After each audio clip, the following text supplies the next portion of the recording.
இன்றைய வாசகத்தில் யோவான் நற்செய்தியாளர் குறிப்பிட்டிருக்கும் செய்தி யாதெனில், இயேசுவை பிலாத்து ஆளுநர் மாளிகைக்கு அழைத்து சென்று, நீ யூதர்களின் அரசனா என வினவுகின்றார்.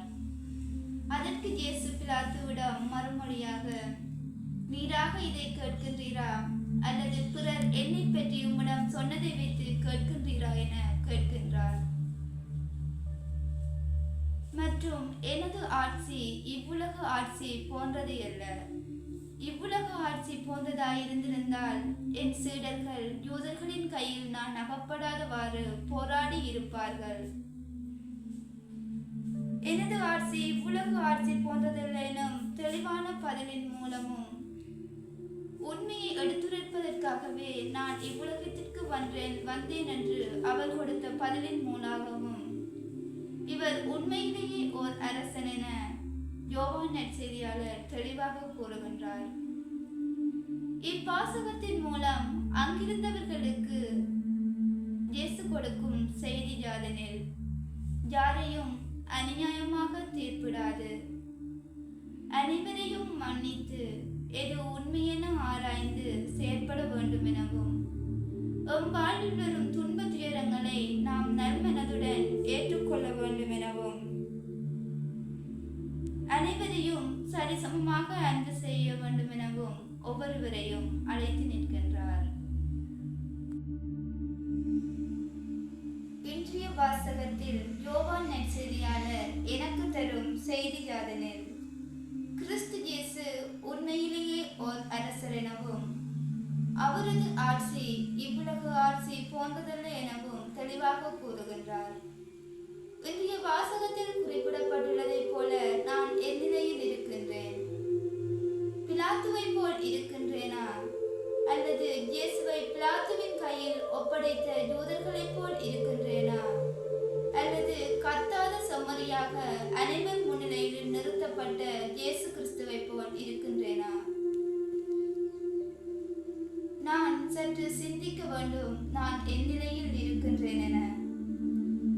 இயேசு ஓர் அரசனாக இருந்தும் கடவுளுடைய மகனாக இருந்தும் கூட எளிமை கோலம் பூண்டு இவ்வுலகத்திற்கு ஓர் மகனாக வந்துதித்தார்.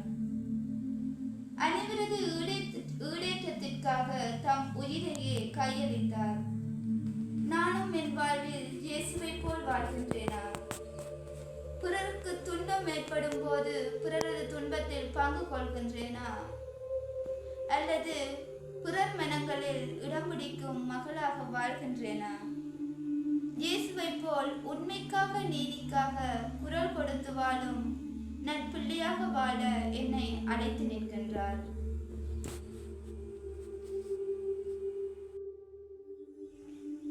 இந்த பொது காலத்தின் 34ஆம் ஞாயிறு கிறிஸ்து அரசர் என்றும், அவரது ஆட்சி இவ்வுலக ஆட்சி போன்றதல்ல என்றும், கிறிஸ்து இயேசு விண்ணுலகிற்கும் மண்ணுலகிற்கும் அரசர் என்றும் யோவான் நற்செய்தியாளர் எடுத்து கூறுகின்றார். இந்நற்செய்தியின் மூலமாக இயேசு ஒவ்வொருவருக்கும் தரும் செய்தி யாதெனில், இயேசுவின் ஆட்சி என்பது உண்மை, அன்பு, அமைதி என்பவற்றை உள்ளடக்கியது. அவரது ஆட்சியில் தீமைக்கு இடமே இராது. அவரது ஆட்சியில் பங்கு பெற விரும்புவோர் அவரது துன்பத்திலும் பங்கு பெற வேண்டும். இயேசு கிறிஸ்து உண்மையை எடுத்துரைப்பதற்காகவே இவ்வுலகத்திற்கு வந்துதித்தார். எனவே அவரின் மாட்சிமையில் பங்கு கொள்ள விரும்பும் நாமும் அவரை போல உண்மைக்கு சார்ந்து பகிர்ந்து வாழ அவர் நம்மை அழைக்கின்றார். இவ்வுலகில் நாம் பணம், பட்டம், பதவி, செல்வம் என நமது வாழ்வில் கடவுளுக்கு முன்னுரிமை அளிக்காது இவ்வுலக செல்வங்களின் மீது நாட்டம் கொண்டு கடவுளை விட்டு விலகி செல்கின்றோம். இதனால் போட்டி, பொறாமை, வஞ்சகம் போன்ற தீய எண்ணங்கள் எமக்குள் உருவாக நாம் அழகைக்கு இடம் கொடுக்கின்றோம். யோவான் நற்செய்தியாளர் நமக்கு தரும் செய்தி யாதெனில், இயேசு ஓர் அரசராக இருந்தும் தம் மக்களுக்காக எளிமை கோலம் பூண்டு இவ்வுலகத்தில் வந்துதித்தார். நீதிக்காக, நேர்மைக்காக குரல் கொடுத்து தம் உயிரையே எம் ஒவ்வொருவருக்காகவும் கொடுத்தார்.